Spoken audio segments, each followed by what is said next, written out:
time has expired. Senator Hughes. Thank you, Madam Deputy President. Nobody could seriously question the Morrison government's rock-solid commitment to disability services, yet here we are.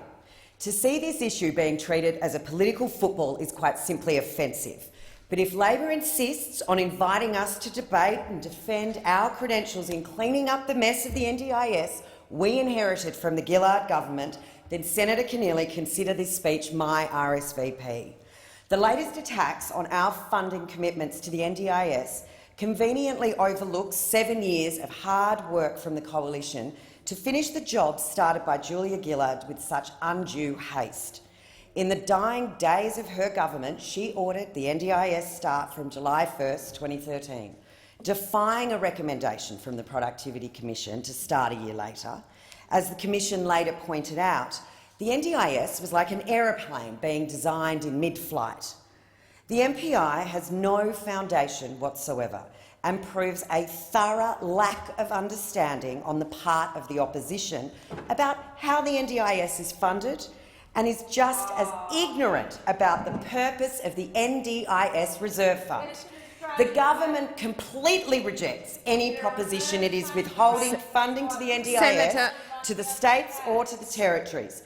The government also completely rejects that funds identified for the NDIS Reserve Fund is propping up its budget.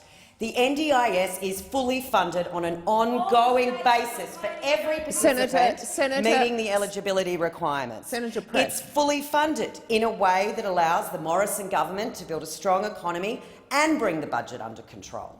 Full scheme funding arrangements that have been signed by the Commonwealth and every state and territory except WA clearly articulates that states and territories make a fixed contribution to the NDIS, indexed at 4% a year, and the Commonwealth will pay the balance of all NDIS costs, taking into account the contribution of all states and territories. Since 2013, the growth of NDIS participants has been commensurate with increased spending. In 2017-18, spending on the NDIS was $6.4 billion. In 2018-19, it was $13.3 billion. This year, it will be $17.9 billion, and by 2021, it will be $22.2 billion. With the budget showing a $4.5 billion increase in NDIS spending next financial year, how can Labor claim a $1.6 billion cut? Labor is already guilty of cynically mischaracterising a highly technical budgeting issue known as an estimates variation, and now the deceit continues. Labor's claim that this is somehow under-resourcing NDIS is completely wrong, and it's pure mischief. Once and for all, as the Prime Minister, the Treasurer and the Minister have stated repeatedly, the NDIS is fully funded. It's a demand-driven scheme, and if demand exceeds our estimates, the funding will be there. A point Labor's own Linda Burney was willing to concede on ABC radio before the last election. When questioned if Labor would put more funding into the NDIS if elected, Shadow Minister Burney replied with this: "There doesn't need to be a commitment, it's a demand-driven program." In 2019-20, there's been an $850 million increase, Senator Pratt, in funding through the individual plans of NDIS participants. This boost also reflects an increase in payments to service providers such as personal care workers, occupational therapists, physiotherapists and psychologists. An extra $400 million in extra NDIS funding has also been provided for administration costs and people supported under existing Commonwealth disability programs before their transition to the NDIS. Labor is in the scurrilous habit of lying about their funding of social programs. We recall their claims of Medicare in 2016, and 4 years later they're at it again with the NDIS. The NDIS is on track to reach 460,000 participants in 2020. Today, more than 338,000 people have been supported by the NDIS and have active, approved plans in place. Many of these people are kids being supported across areas ranging from health and wellbeing, lifelong learning to support in daily activities. Before the NDIS was established in 2013, families faced an uphill battle to find coordinated quality support, and as the mother of a son with autism, I shared the pain of dealing with limited available services and expensive metropolitan best practice therapies.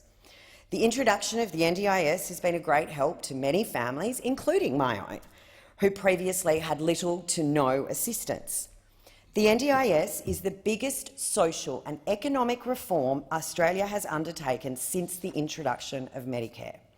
The latest COAG Disability Reform Council performance report tells us 56% of people on an NDIS plan identified with having autism or an intellectual disability. After my son's diagnosis, we were completely lost on where to find support and daunted by the prospect to having to scale a mountain of red tape before finding a pathway. Now, in my role as a senator, I again recognise the need to reduce the amount of red tape and make processes easier. I'm relishing the prospect of playing my own role in delivering long-term, sustainable improvements for many families living with disabilities across Australia. The Commonwealth and all states and territories which have signed up to full scheme funding arrangements have agreed the objective of the NDIS Reserve Fund is to improve participant outcomes and manage scheme sustainability on insurance principles by using the Reserve Fund to manage the lifetime risk of participant supports. The NDIS Reserve Fund is designed to support participants over the longer term. Any suggestion the fund would be spent all in one go or provided back to the states and territories is just pure rubbish. The Commonwealth and all states and territories have signed off on an agreement to establish the Reserve Fund using accumulated cash currently sitting with the NDIA. No government is expected to make additional contribution to the NDIS Reserve Fund. Accumulated cash set aside for the Reverse Fund remains in the NDIA's accounts and is not being used to balance the budget. The NDIS plan reaffirms the government's commitment to support people with disability to achieve their goals.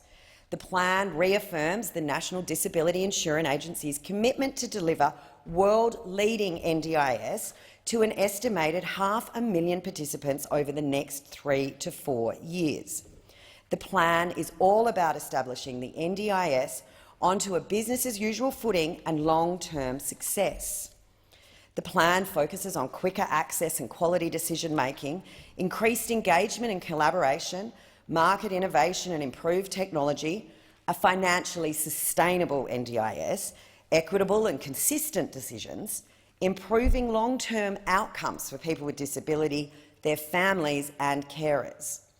The government asked the NDIA what they needed to deliver, and we listened.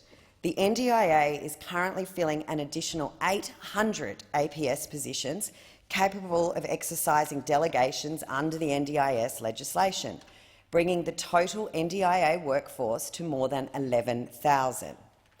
One of the key deliverables is the implementation of the Participant Service Guarantee.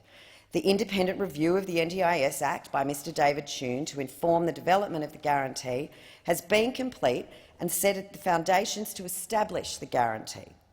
The government will use the findings to update and clarify the legislation and remove barriers to a better NDIS, with a government response to be released shortly.